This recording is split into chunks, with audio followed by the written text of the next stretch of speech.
Olá, meus irmãos, mais uma vez estou aqui para trazer uma meditação da Palavra de Deus e hoje eu vou trazer a mensagem em Gênesis capítulo 6, a partir do versículo 5, e nós iremos meditar um pouco na Palavra de Deus. Então, meus amados irmãos e amigos, aqui nesse texto da Palavra de Deus, nós temos uma mensagem muito importante. Mesmo que uma mensagem que foi escrita há muitos anos atrás, né? Mas ainda assim ela tem valor. Aqui nós podemos ver a visão de Deus do mundo atual, do mundo naquela época e do mundo atual hoje também. O mundo atual e a sua situação perante Deus. Como está o nosso mundo atual? Você percebe alguma semelhança ou percebeu alguma semelhança na leitura bíblica, no nosso mundo de hoje para o mundo antigamente? Nós podemos dizer que o nosso mundo atual não está tão diferente do que foi antigamente. Eu sei que nós estamos enfrentando uma grande crise atualmente, né? E tudo que está acontecendo, tudo isso que está acontecendo tem a ver com o que a Palavra de Deus vai nos falar aqui, né? Porque aqui diz que Deus viu que a maldade do homem se havia multiplicado na terra, né? Então, o pecado no mundo tem crescido e está crescendo cada dia mais, né? As pessoas, cada vez mais, elas têm se afastado de Deus. Mesmo antes do que está acontecendo agora, né, atualmente, essa questão desse vírus e tudo mais, e essa paralisação e muitas coisas estão acontecendo, as pessoas têm abandonado a Deus, as pessoas têm se esquecido de Deus, né? As pessoas têm procurado se divertir, né, e fazer tudo aquilo que elas querem, mas elas têm se esquecido de Deus e têm vivido nos seus pecados, longe de Deus, cada vez mais desafiando a Deus, muitas pessoas desafiando a Deus, né? E chega um momento que Deus, ele tem que agir, né? E na realidade, futuramente no juízo, Deus vai julgar cada pessoa pelos seus pecados, né? Todos aqueles que realmente não se arrependeram e não se converteram a Deus. Então aqui nesse texto, alguns versículos aqui importantes que podemos destacar, por exemplo, versículo 5, né? Diz, capítulo 6, versículo 5. Viu o Senhor que a maldade do homem se havia multiplicado na terra, e que era continuamente mau todo o desígnio do seu coração. Quem foi quem viu? O próprio Deus. O próprio Deus viu que a maldade do homem estava de uma situação que não dava mais para suportar. E olhando para o nosso mundo hoje, é a mesma coisa, ou talvez pior, né? Nosso mundo está vivendo totalmente longe de Deus. Agora nós vemos pessoas, né, cantando na janela, tocando nas janelas, orando.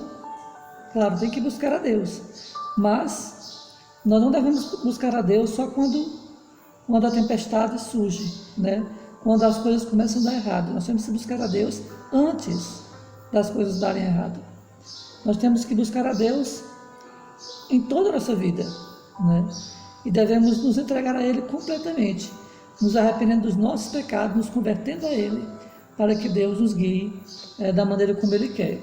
Viu o Senhor, né, que a maldade do homem se havia multiplicado na terra e todo o desígnio do seu coração, todos os planos dos seus corações, né, continuamente era mal. No versículo 11 também diz, né, a terra estava corrompida à vista de Deus e cheia da violência. Corrompida à vista de Deus. Deus é quem vê. Deus é o pecado do homem, né? E Deus viu que estava numa situação realmente muito difícil. No versículo 12 também diz, viu Deus, novamente, viu Deus, né?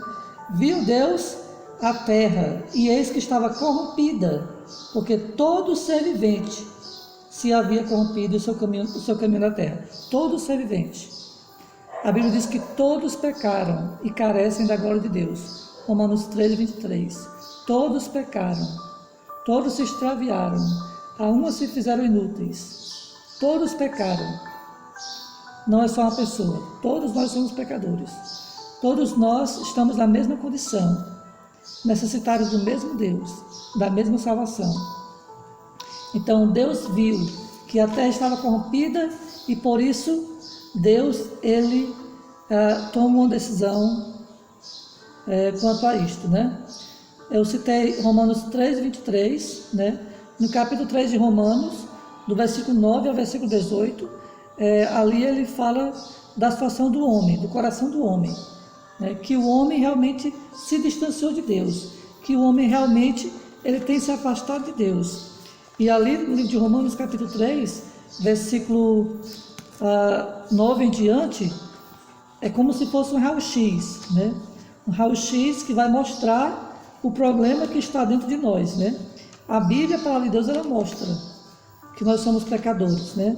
Então, vou ler aqui esse texto, Romanos capítulo 3, no versículo 9 em diante, olha o que o apóstolo Paulo escreveu e diz: o que se conclui? Temos nós qualquer vantagem? Não, de forma nenhuma, pois já temos demonstrado que todos, tanto judeus como gregos, estão debaixo do pecado, todos, né?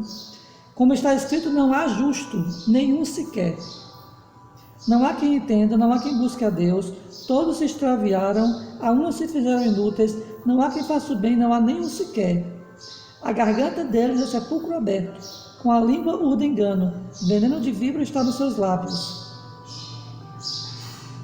A boca eles a têm cheia de maldição e de amargura, são os seus pés velozes para derramar sangue, nos seus caminhos a destruição e miséria, desconhecendo o caminho da paz, não há temor de Deus diante dos seus olhos.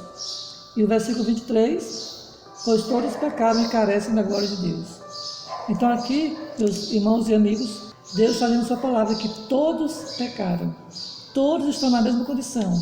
Da mesma forma que na época de Noé, as pessoas tinham se afastado de Deus, estavam vivendo seus pecados, hoje da mesma maneira, né? E quando surgem os problemas, as dificuldades, as pessoas começam a buscar a Deus, né? Mas esquecem depois, que tudo fica tranquilo, esquecem de Deus. E as pessoas começam a viver suas vidas do jeito que elas querem, da maneira que elas querem, sem buscar a Deus, né? Então, será que mesmo no meio dos pecadores não haja alguém que busque a Deus? Todos nós somos pecadores, todos nós estamos na mesma condição. Mas será que no meio dos pecadores ninguém busca a Deus? Ninguém realmente teme a Deus, se curva diante de Deus?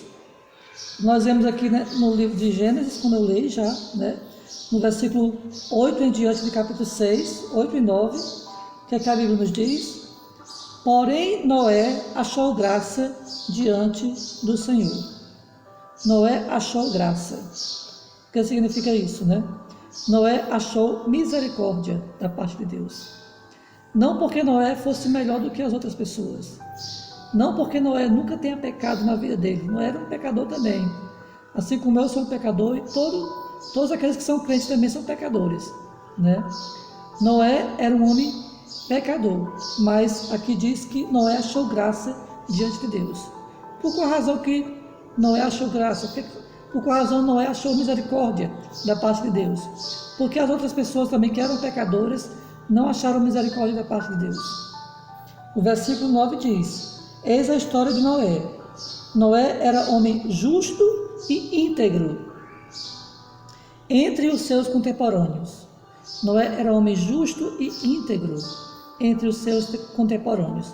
Deus destaca isso sobre Noé. Ele era um homem íntegro e justo. Noé andava com Deus. Então, essa é a razão. Noé era pecador, ele era um pecador. Mas a Bíblia diz, Deus disse que ele era um homem justo. Ou seja, ele buscava Deus, mesmo sendo um homem pecador, mas ele ainda buscava Deus. Ele era uma pessoa que procurava fazer a vontade de Deus. Então, eu sou um pecador, todos nós somos pecadores. Mas a questão é se eu sou um pecador que me arrependo, que me converto a Deus, que me entrego a Ele para fazer a vontade dEle, ou eu sou um pecador que nunca me arrependi, nunca me converti, estou vivendo nos meus pecados e não quero saber do que Deus diz, da palavra dEle. Essa é a diferença. Então, pecadores todos nós somos, mas Deus quer que nós nos arrependemos, que nós nos convertemos a Ele, né? E mudemos de direção. Isso é arrependimento. E aqui a história de Noé, uma história muito interessante, né? Noé achou graça diante do Senhor. Noé era homem justo e íntegro. Noé andava com Deus, né? Noé buscava fazer a vontade de Deus. Embora ele era um homem pecador, ele ainda buscava Deus. E Deus viu o seu temor. E por isso Deus decidiu destruir todo aquele mundo, naquela época, né, com o dilúvio. E Deus chama Noé, Deus fala com Noé, para que Noé possa construir um grande barco, uma grande arca. E através dessa arca, Noé fosse salvo, juntamente com sua família, né, com toda a sua família e todos aqueles que realmente confiassem e acreditassem naquilo que Deus estava falando, né? Aqui no capítulo 6, no versículo 18, ele diz: contigo, porém, estabelecerei a minha aliança. Entrarás na arca tu e teus filhos, tua mulher e as mulheres de teus filhos. E também te colocar os animais lá dentro, né? Mas Deus fala com Noé para ele e sua família entrar na arca. No versículo 1 de capítulo 7, disse o Senhor a Noé: entra na arca tu e toda a tua casa, porque reconheço que tens sido justo diante de mim no meio desta geração. Deus reconheceu que Noé era justo e por isso Deus salvou Noé e sua família. Mas quem cresce naquilo que Noé estava falando sobre Deus, sobre a questão do dilúvio, também poderia entrar na arca. Mas a história diz que ninguém mais entrou, né? Só entrou Noé e sua família, 8 pessoas na arca e mais ninguém, né? Por quê? Porque eles rejeitaram o convite de Deus, eles rejeitaram a palavra de Deus, né? E no versículo 16 de capítulo 7 do livro de Gênesis, capítulo 7, versículo 16 diz, no final do versículo: e o Senhor fechou a porta após ele. Deus fechou a porta. Então, meu amigo, Deus vai fechar a porta. Não sei quando, mas ele vai fechar. E quando a porta for fechada, ninguém pode abrir, né? Então, se você ainda não entrou pela porta, Jesus é a porta. João 10 e 9. Jesus disse que eu sou a porta. Quem entrar por mim será salvo. Se você ainda não entrou por Jesus Cristo, Jesus está lhe convidando para entrar pela porta. A porta é Jesus Cristo, para entrar no céu. Não existe outra porta. Não existe outro caminho. Jesus é o caminho, né? Para chegar aos céus. Eu sou o caminho, a verdade e a vida. Ninguém vê ao Pai senão por mim. João 14, 6. Ele é o único caminho. Ele é o único meio. Não existe outra maneira de você chegar a Deus.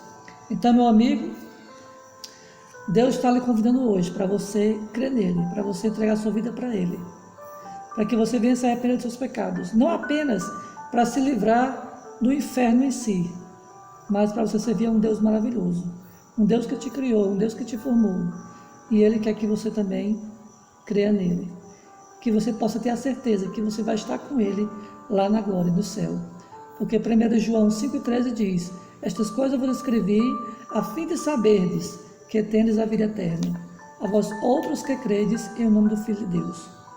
Você pode saber que tem a vida eterna se você crer no nome do Filho de Deus.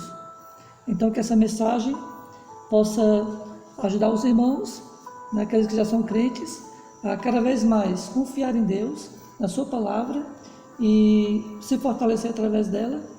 E você que ainda não é um crente, você que ainda não se converteu ao Senhor, possa se converter.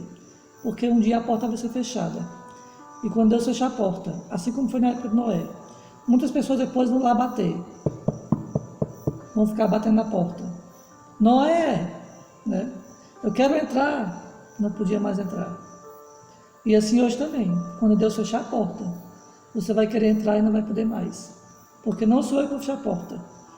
Não é nenhum líder religioso que vai fechar a porta. Não é nenhum pastor. Ninguém. E não é a porta da igreja. A porta da igreja está aberta para você entrar quando você quiser. Mas quando Deus fechar a porta do céu, ele vai fechar um dia. Porque tudo tem limite. E Deus ele vai julgar o pecado. Então, enquanto ainda é tempo, se converta, se arrependa dos seus pecados. E assim Deus quer lhe salvar.